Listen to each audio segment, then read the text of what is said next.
Born in 1968, in a small, rural village in China, Yang Xinhai's early years were seemingly ordinary. But how does an innocent child grow up to become one of the most notorious serial killers in modern Chinese history? His background was simple: a poor family, a troubled childhood, and a lack of emotional support. But what lay hidden within him was a darkness that would only grow with time. As a child, Yang was said to be quiet and withdrawn, but the early signs of violence were already creeping beneath the surface. His family was poor, and he was often bullied at school. His violent tendencies were noticed when, as a young boy, he would lash out, harming animals and showing no remorse. Little did anyone know, the emotional scars from these early years would fuel a terrifying rage inside him. Growing up in an environment of violence, neglect, and emotional isolation, Yang began to develop an intense hatred for society. It wasn't just the anger from his childhood, it was something deeper, something more profound. He began to feel that the world owed him something, and that something he would eventually take by force. By the time he reached adulthood, Yang had moved to the city, where he worked in various low-paying jobs. But in his mind, the bitterness never faded. He harbored a growing desire to assert control over those who had once oppressed him. His inability to connect with others, combined with his immense resentment, led him down a dark path. It wasn't long before Yang began to fantasize about murder, fantasies that would eventually evolve into reality. He was no longer just a man carrying the weight of his past. He was a man with a plan, a man who had tasted the bitter fruit of hatred and was ready to make the world pay. But how could he start? Who would be the first victim of his twisted fantasies? In 1999, Yang made his first move. His target was a random family in a rural town, innocent, unsuspecting victims who had no idea that their lives would be violently cut short.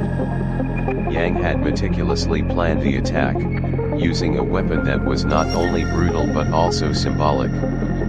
It was a method he would continue to refine over the next 4 years.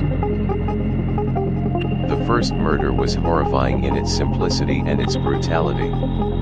Yang entered the home during the night, and with an axe and a knife, he methodically killed every member of the family. The police were baffled. There were no signs of struggle, no fingerprints, and no clear motive. This murder was just the beginning of a series of chillingly similar acts. With each murder, Yang grew bolder. He refined his methods, selecting new victims at random, mostly women and children. His attack patterns became so methodical that it was almost as if he were following a script. Yet, no one was able to connect the dots. The authorities were left scrambling for answers as the murders continued. As the bodies piled up, the authorities began to realize that they were dealing with a serial killer, one who was methodical, precise, and able to vanish without a trace. But the question remained: why? What drove Yang to commit such brutal murders? Was it a deep-seated need for control, or was it something far darker? The chilling truth was that Yang was not just committing these murders out of impulse or revenge. No, he was a man who planned his acts of violence with cold, calculating precision. But as the investigation progressed, it became clear that the question of why Yang did it was just as important as how he managed to evade capture for so long. In 1999, Yang Xinhai took his first violent steps toward becoming a serial killer. His target was not a stranger or an enemy, but a random family in a rural town, vulnerable and unsuspecting. Yang, a man with a quiet rage bubbling beneath the surface, had finally found his outlet. The brutality of his first act would set the tone for all the murders to follow. Yang's first murder was not an act of random violence, it was methodical. He planned it carefully, choosing a secluded house, a place where his crime would go unnoticed for some time.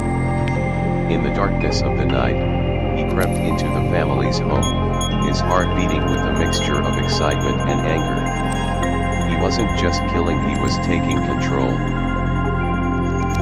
Yang's weapon of choice was simple, an axe, a knife, tools that were both practical and personal. His attack was quick, brutal, and without mercy. He didn't just kill, he made sure the act was complete. There was no room for hesitation. Yang showed no empathy, no remorse, just a cold determination to complete his mission. He didn't stop at the first victim. He methodically moved from one person to the next, attacking with precision, ensuring no one survived.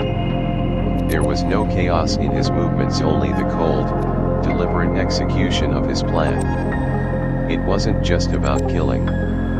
It was about exerting control, making the world his. The precision of his actions made it clear that this was not the work of an impulsive killer, but a man with a method. Yang had learned to control his emotions, channeling them into his violent fantasies.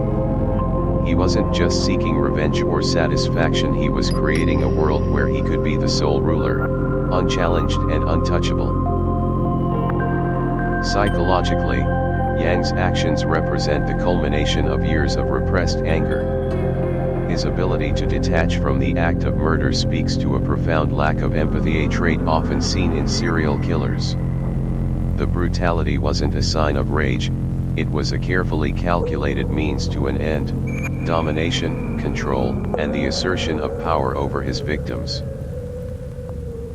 Yang's choice of victims was no accident. He targeted families, innocent, unsuspecting families. In his mind, these families represented a world that had wronged him. By eliminating them, he was taking control, erasing the very things that had caused him pain. The lives of these families were mere pawns in a game he had created in his mind.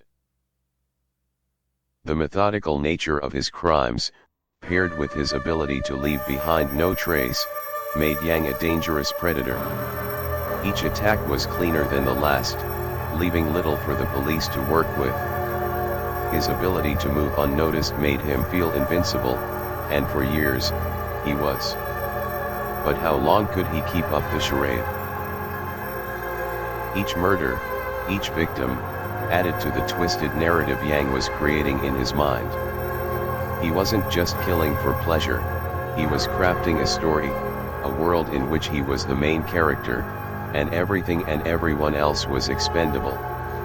The victims were mere pawns in his quest for power and control. Yang's ability to move undetected and his meticulous attention to detail allowed him to avoid capture for years. But as the body count rose, the question became inevitable: who would stop him? How many lives would he destroy before the truth came to light? And was there something even darker lurking beneath his calm exterior? As the years passed, Yang Xinhai's killings became more frequent, more brutal, and more precise. What began as a seemingly isolated crime spiraled into a horrifying spree of violence.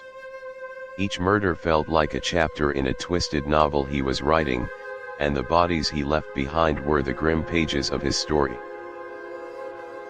Yang's choice of victims became more calculated. He didn't just pick random people, he targeted entire families, carefully selecting homes in rural areas. His method was simple yet chilling. He would strike in the dead of night, entering homes silently and attacking without warning. It was as though his victims had no chance at all. Yang didn't just kill, he tortured his victims, ensuring they felt the full extent of his rage. Women were often his primary targets, and his violence toward them was sadistic. He would bind them before carrying out his brutal attacks, and his sense of control over them gave him a twisted satisfaction. The brutality of his attacks escalated with each new victim. He used various weapons, ranging from knives to blunt objects, and his dismemberment of the bodies was not only calculated but terrifyingly thorough. The mutilation of his victims became his signature, making the police's job of tracking him even harder. Yang's killings followed a disturbingly regular pattern. He would target women, often from lower-income families, and his murders were always quick, but with an undeniable brutality. The lack of any remorse or hesitation revealed a man who had become numb to the sanctity of life. The frequency of the murders made it clear, Yang wasn't acting on impulse. This was a man who had carefully constructed his method of killing, and each murder was an extension of the last. He wasn't simply releasing rage, he was crafting a horrifying masterpiece. By this time, Yang had already become a monster in the eyes of the public.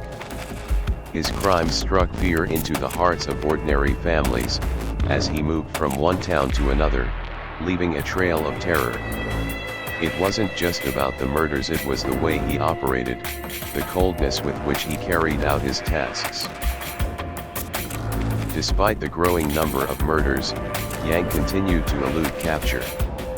His ability to blend in with society, his cold calculation, and his meticulous planning made him virtually invisible. He was a ghost, moving from town to town, leaving behind only horror and confusion. The more the police investigated, the more they realized how deeply embedded Yang was in the fabric of the communities he terrorized. He was living among them, and no one knew his true nature. His ability to evade capture was a testament to his planning and his understanding of human behavior. With each passing year, the police grew more desperate. Yang's killing spree had no clear motive, no pattern of revenge, no connection to the victims, just random violence, brutal and unrelenting. The question remained, how long could Yang continue this horrifying journey? And who would be next? With every murder, the terror spread across the rural towns of China. The authorities were overwhelmed, and their efforts to catch Yang Xinhai were futile. They knew they were dealing with a serial killer, but without solid leads or witnesses, the investigation began to stall. The police found themselves in a race against time. One of the major challenges the police faced was the sheer randomness of Yang's killings. Each victim was different, each location distant from the last. Yang's ability to move between provinces without any discernible pattern made it nearly impossible to predict where he would strike next. Despite the lack of a clear pattern, the police were determined to catch the killer. They analyzed every crime scene, looking for clues, anything that might help them piece together the puzzle. But Yang's precision and his ability to clean up after each murder left them with little to work with. His method of operation was clear: no signs of struggle, no physical evidence, and no reliable witnesses. He entered homes undetected, committed the murders with cold precision, and left before anyone could notice. The investigation became more like a scavenger hunt for clues, as the killer seemed to vanish without a trace. As the investigation stalled, tensions began to rise. The public, already in a state of fear, grew even more anxious as the murders continued. There was no pattern, no sign of stopping. Each time the police thought they had a lead, it would slip away, leaving them feeling as if they were chasing shadows. Despite all the setbacks, the investigators began to notice one detail: the brutality of the murders, the calculated precision, the cold detachment of the killer. Yang Xinhai wasn't just a random killer, he was a methodical monster. The question was, how could they catch someone so skilled at evading capture? Eventually, the investigators realized they needed to think outside the box. They started using newer methods, forensic science, psychological profiling, and even criminal psychology. The idea was to get into the mind of the killer, to understand his motives and predict his next move. But would it be enough to stop him before more people were killed? Psychologists were brought in to build a profile of the killer. They speculated that Yang Xinhai was a man who derived power from his victims' helplessness. He targeted vulnerable families, often women and children, and his methodical approach suggested that his killings were not the result of a sudden burst of anger but were carefully calculated. As the investigation pressed on, the realization dawned: they were dealing with a killer who was more than just violent. He was intelligent, calculating, and emotionally detached. Yang Xinhai had learned how to hide in plain sight, blending into communities, taking advantage of the police's lack of resources. Even though the police were facing an uphill battle, they refused to give up. They had a single goal: to catch the monster before he killed again. As the investigation continued, one question lingered in the air: could they finally close the case, or would Yang Xinhai remain just another ghost in the system? After years of chasing false leads and dead ends, the breakthrough came in a moment no one could have predicted. The investigators had spent countless hours reviewing old evidence and analyzing the killer's methods. They had even started to believe they might never catch him.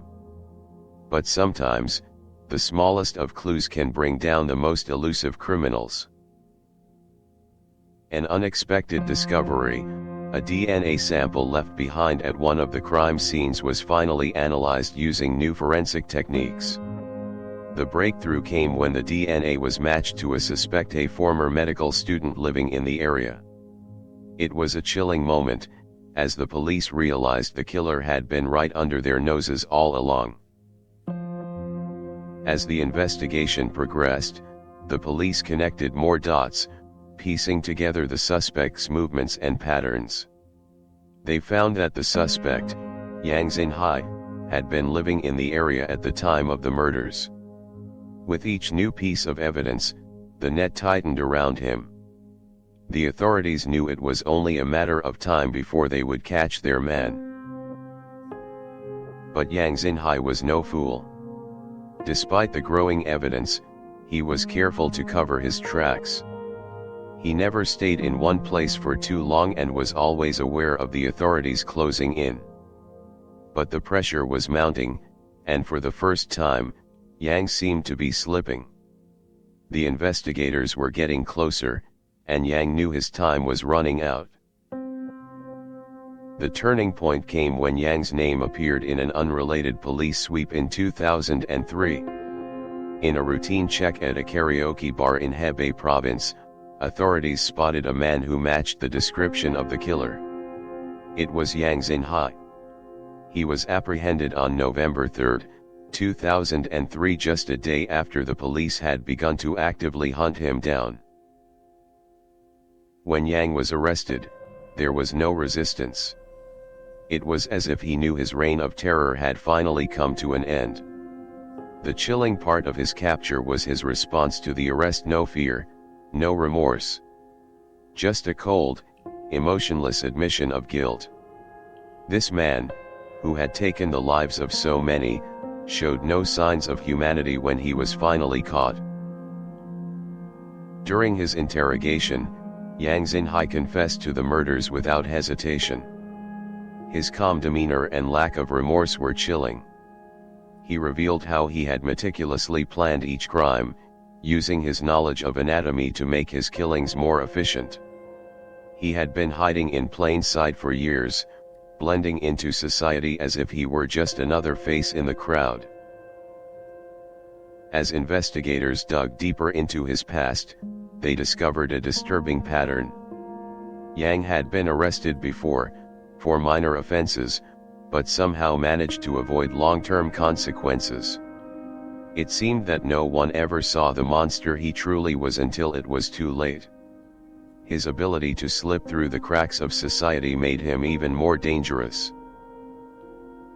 Yang's capture was the turning point in a case that had terrorized rural China for years.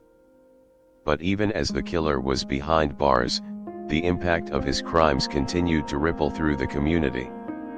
For the victims' families, the horror of his actions was something they would never forget, and for the police, the case would forever be a reminder of the dangers of hidden evil. The case of Yang Xinhai is a reminder of the darkness that can hide behind the most ordinary of faces. It raises questions about how we can identify and stop such predators before it's too late. But perhaps the most unsettling question remains: how many other monsters, like Yang, are still out there, hiding in plain sight?